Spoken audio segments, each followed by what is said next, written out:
Olá, sejam bem-vindos à nossa análise detalhada de hoje. Vamos mergulhar num tema, assim, essencial do direito brasileiro, né? As regras que definem quem pode e quem não pode advogar, especificamente as diferenças cruciais entre incompatibilidade e impedimento. Isso mesmo. A nossa base aqui vai ser o Estatuto da Advocacia, aquela Lei 8.906 de 94, e também algumas normas da OAB que complementam, né? Exato, são as fontes principais. E o objetivo é bem direto: entender quando é que a proibição de advogar é total e quando ela é só parcial. Por que isso é relevante? Bom, para qualquer um que lida com o sistema jurídico ou até pensa em seguir carreira na área, saber quem pode representar quem e como é fundamental. Com certeza. Afinal, quando alguém ocupa um cargo público, por exemplo, isso sempre quer dizer que a pessoa tem que largar a advocacia de vez? É sempre total a proibição? Vamos investigar isso. É um ponto-chave. E para entender isso, a gente precisa ver a abrangência da proibição, sabe? A lei não coloca tudo no mesmo saco, digamos assim. Tem situações que geram uma proibição absoluta, que é a incompatibilidade, e tem outras que criam restrições mais pontuais, que é o impedimento. E essas regras vêm da natureza da função que o profissional exerce, né? O grande objetivo por trás disso é proteger a ética da profissão e, muito importante, evitar conflitos de interesse, Ah, tá. Entendi. para não minar a independência do advogado ou a própria justiça, né? Certo, certo. Então, o ponto de partida é essa distinção: total versus parcial. Incompatibilidade seria tipo um cartão vermelho direto na advocacia. Fora do jogo, pelo menos por um tempo. É, uma boa analogia, sim, exato. E o impedimento seria mais como uma falta específica. Uma restrição para atuar em certas jogadas, mas ainda podendo jogar no resto do campo. Perfeito. A incompatibilidade é essa barreira completa. Quem está incompatível não pode advogar de jeito nenhum. Nem em causa própria, para defender os próprios interesses, Nossa, nem causa própria? nem em causa própria. A consequência na OAB é séria.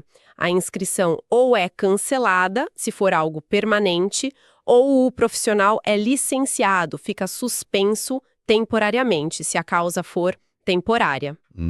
Já o impedimento, aí é diferente. Ele não tira a pessoa da advocacia como um todo, entende? A inscrição continua ativa, só que o profissional fica proibido de atuar em casos específicos, geralmente contra a entidade pública que paga ele, ou em situações onde o cargo atual possa gerar um conflito direto. Entendi. A pessoa continua advogada, mas com algumas restrições. Isso. E a fonte para tudo isso, como você já falou, é o Estatuto da Advocacia, a Lei 8.906/94. Ali pelos artigos 27 a 33, mais ou menos. Primeiro na proibição total, então. A incompatibilidade. O artigo 28 do Estatuto lista quem se encaixa aí. É uma lista... É grande, né? sim. Talvez em vez de ler nome por nome a gente possa agrupar. Que tipos de funções levam a essa incompatibilidade total?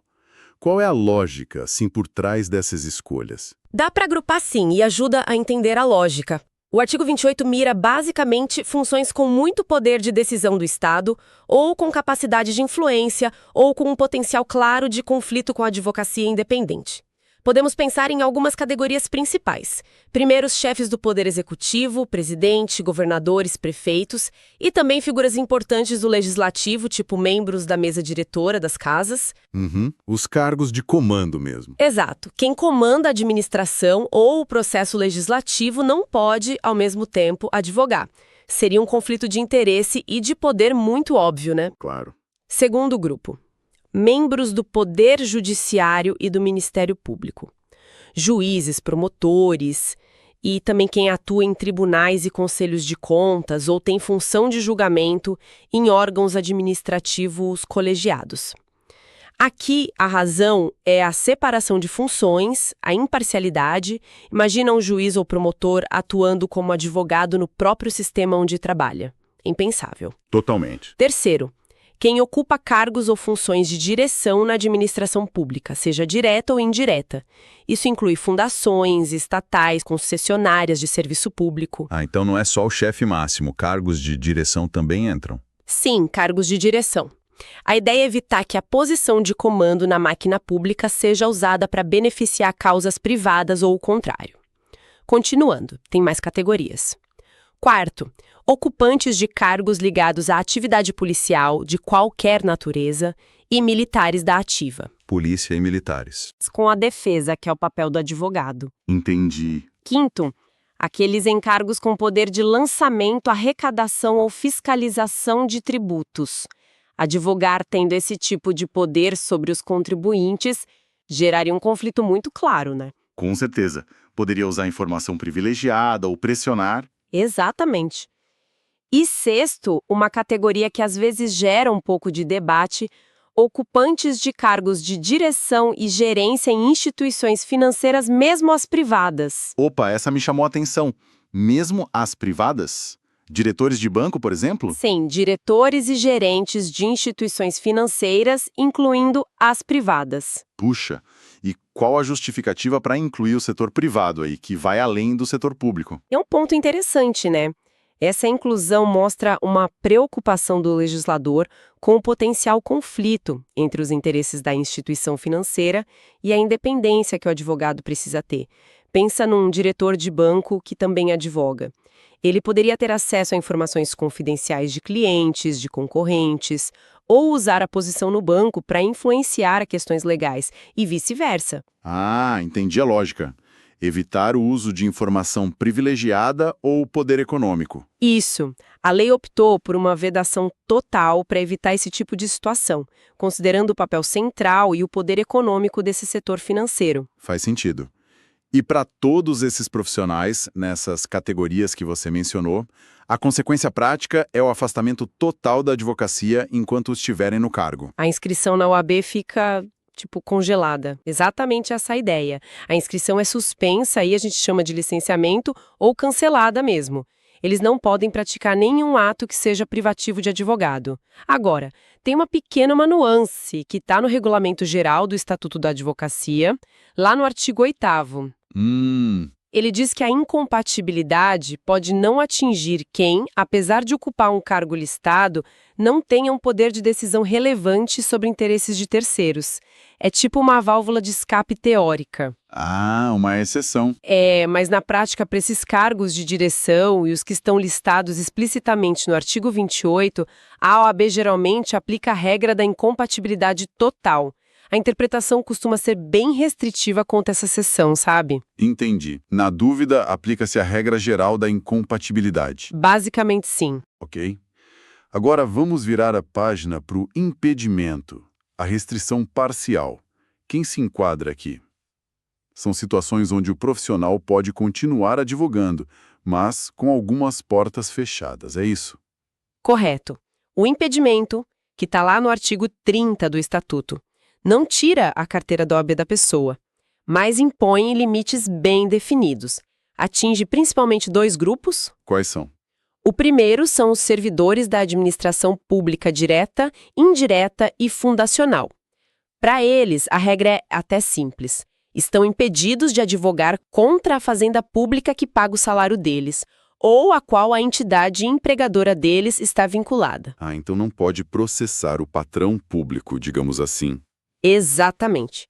Um analista de uma autarquia federal, por exemplo, não pode processar a União ou essa autarquia, mas ele pode tranquilamente advogar num caso de divórcio, defender um cliente contra uma empresa privada. Ou até contra um município ou estado diferente daquele que o emprega. Sim, desde que não seja a esfera pública que o emprega. Tranquilo. O segundo grupo são os membros do Poder Legislativo. Vereadores, deputados estaduais, federais, senadores. Os parlamentares. Isso. Aqui a regra é um pouquinho mais abrangente num aspecto. Eles ficam impedidos de advogar contra ou a favor de uma série de entidades. Contra ou a favor, esse detalhe é importante. Muito importante. Inclui as pessoas jurídicas de direito público, União, estados, municípios, empresas públicas, sociedades de economia mista, fundações públicas, entidades paraestatais e até empresas concessionárias ou permissionárias de serviço público. Peraí, então um deputado, por exemplo, não pode ser contratado para defender na justiça uma empresa estatal federal? Mesmo que a causa pareça justa, porque essa proibição de atuar a favor, exatamente, não pode atuar nem contra nem a favor dessas entidades específicas. A lógica aqui é tentar prevenir o tráfico de influência, sabe? O uso do cargo político para beneficiar si mesmo ou a outros na esfera judicial. Impedir a atuação contra evita que o parlamentar use a influência para pressionar ou conseguir vantagens indevidas do poder público. Certo. E impedir a atuação a favor evita que ele use a posição para favorecer essas entidades em juízo. Talvez esperando algo em troca ou só exercendo uma pressão que não deveria existir sobre o sistema de justiça. Entendi. É para garantir mais isonomia no processo e ética na relação entre política e advocacia. Precisamente. Busca resguardar isso. Fora dessas situações específicas, o parlamentar pode continuar advogando normalmente em outras áreas. Fica bem claro o objetivo, então, evitar que o cargo público contamine a atuação na advocacia, seja para atacar ou para defender o próprio poder público e suas extensões. Vamos pensar num exemplo prático para o impedimento. Um professor de universidade estadual, servidor público, certo? Certo. Ele poderia, sei lá, advogar numa causa trabalhista de um amigo contra uma empresa privada qualquer. Perfeitamente. Sem problema nenhum. Sendo servidor estadual, ele está impedido de advogar contra o Estado, que é a fazenda pública que o remunera. Mas nada impede ele de atuar em causas cíveis, trabalhistas como essa do amigo, criminais, qualquer outra área, desde que não seja contra o Estado empregador. A causa contra a empresa privada está totalmente liberada para ele. Ótimo. Ele mantém a OAB ativa e advoga normalmente só com essa restrição específica do artigo 30. Perfeito, os exemplos ajudam muito a visualizar. Bom, a gente falou bastante do Estatuto da Advocacia, que é a lei principal. Mas o mundo jurídico adora uma norma complementar, né? Ah, sempre tem. Existem outros regulamentos, provimentos da OAB, que são importantes para quem precisa entender essas regras mais a fundo. Sim, existem sim. Embora a Lei 8.906 seja a espinha dorsal, alguns atos normativos do Conselho Federal da OAB são muito usados para interpretar ou aplicar essas regras. Um deles, que é bem antigo, mas ainda super relevante, é o provimento número 28.1966. Ele foi feito na época do estatuto anterior, mas ele detalhou muitos casos práticos de impedimento e incompatibilidade. E esses detalhes continuam servindo como referência para interpretar as situações que o estatuto atual prevê. Pensa nele como um guia histórico que ajuda a entender a razão por trás de algumas proibições, sabe? Interessante. Mesmo sendo antigo, ainda é usado para interpretação. Exatamente. E mais recentemente tem o provimento número 22 de 2023. Esse fala do processo eleitoral da OAB. Ah, das eleições da ordem. Isso. E a importância dele para o nosso tema está lá no artigo 6º, inciso 3. Ele exige que, para ser candidato a qualquer cargo na OAB, a pessoa não pode ocupar nenhuma daquelas funções que geram incompatibilidade as listadas no artigo 28 do Estatuto. Entendi. A própria OAB reforça a regra internamente. Exato. Mostra a seriedade com que a ordem trata isso. E, claro, não podemos esquecer do Regulamento Geral do Estatuto da Advocacia e da OAB. Ele detalha vários pontos da lei, incluindo aquela ressalva sobre o poder de decisão relevante que a gente comentou antes, sobre incompatibilidade. Ah, sim. Ler essas normas juntas dá a visão mais completa do cenário. Então, para entender como a coisa funciona na prática, não adianta só ler o estatuto isolado. Tem que ver como a própria OAB, com esses provimentos e o regulamento, interpreta e aplica as regras no dia a dia, até nas eleições internas. É um sistema interligado. Precisamente. A lei dá o quadro geral, né? E essas normas ajudam a pintar os detalhes, a resolver os casos mais cinzentos e garantir que os princípios de ética e prevenção de conflitos sejam aplicados de forma consistente. É isso que fundamenta toda essa estrutura. Excelente. Bom, recapitulando então nossa conversa de hoje. A mensagem principal é essa distinção clara, né, entre incompatibilidade, que é a proibição total de advogar para quem tem certos cargos de poder, chefes do executivo, judiciário, MP, policiais, militares, diretores na administração pública, até em bancos, e isso leva à licença ou cancelamento da OAB. Isso. E o impedimento, que é a restrição parcial, ela se aplica a servidores públicos que não podem advogar contra quem os paga, e parlamentares proibidos de advogar contra ou a favor de entidades públicas e relacionadas.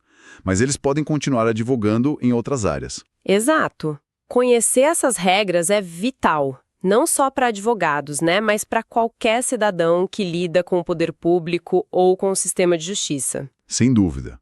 O fio condutor de todas essas regras é tentar preservar duas coisas: a independência do advogado e a integridade da administração da justiça.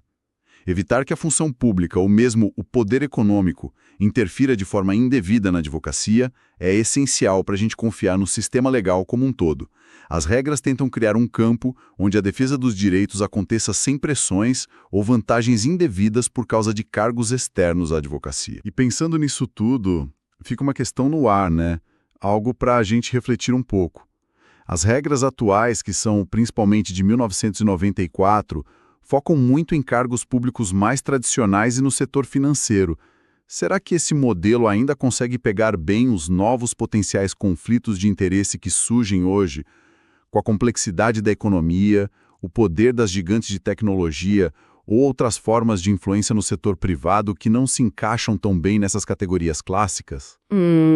Talvez aquele conceito de poder relevante sobre interesses de terceiros precise ser repensado ou expandido para essas novas realidades. É uma provocação muito pertinente, muito atual. A sociedade muda, as relações de poder mudam e o direito precisa tentar acompanhar, né?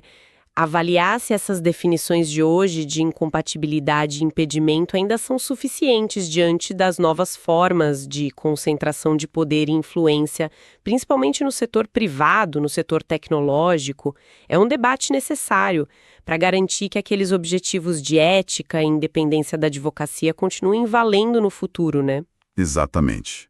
Um ponto para a gente continuar pensando. Com isso, então, a gente encerra a nossa análise aprofundada de hoje sobre incompatibilidade e impedimento na advocacia brasileira. Esperamos que tenha sido útil, que tenha esclarecido alguns pontos. Muito obrigado pela companhia e até a próxima.